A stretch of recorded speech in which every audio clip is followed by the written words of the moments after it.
So this is our approach to citations. It should be basically copy and paste, fit the academic framework of what is expected, but also very robust. So I'm reading a document I've downloaded from ACM, one of the top publishers of academic information in the world. I do Command-C because I want to cite and quote this bit, go to the word processor, author, and I paste it in. It is now pasted it in as a citation, as you can see here, as a quote. I go to this other document, and instead of Command-C to copy, I do Command-Shift-C, and I will show you why. I paste that down here, and it shows only the author names. The reason for that is if I now export this document, it will automatically create a, excuse me, while I just close the two other PDF documents.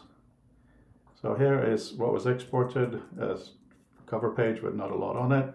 Contents, not a lot there either, but it's automatically done. And the reference section is correctly done as well. But the key thing is this: even though it has a reference section that fits academic requirements, the citation is interactive. If I click on the one, which is the first reference, you can see it has the title of the document that's cited. If I click on this, it opens that document to the right page. The second one, which didn't have any text, it has the quoted text inside here, so you don't actually have to put it in your document if you don't want to. A lot of disciplines do not like the text to be quoted. It's more reference the whole paper. Again, click on this and it'll open the document to the right page. This is done because these papers have visual meta attached. If we look at how this is done citing in a Word document, you can see you need to have a plugin, you need to choose the styles, you need to do a lot of stuff to make the citations happen. If you try to cite using Apple Pages, it's also, you need EndNote, you need an extra library to do this, you can't do it by document, there's searching and it's quite static, you can't do any of these interactive things.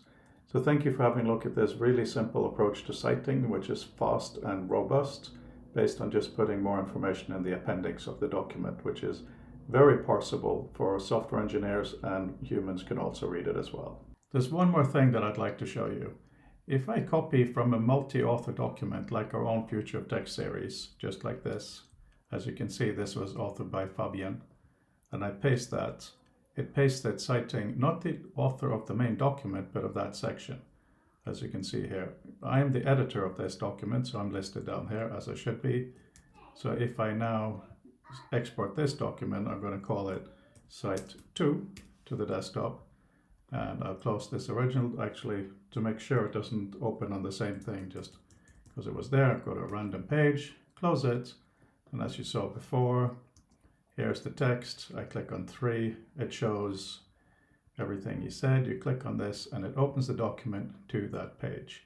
It's not only because Visual Meta has the information about this document, it's also, it knows the file name of the document, and documents that are published by major publishers have a very good file name structure, so this actually works.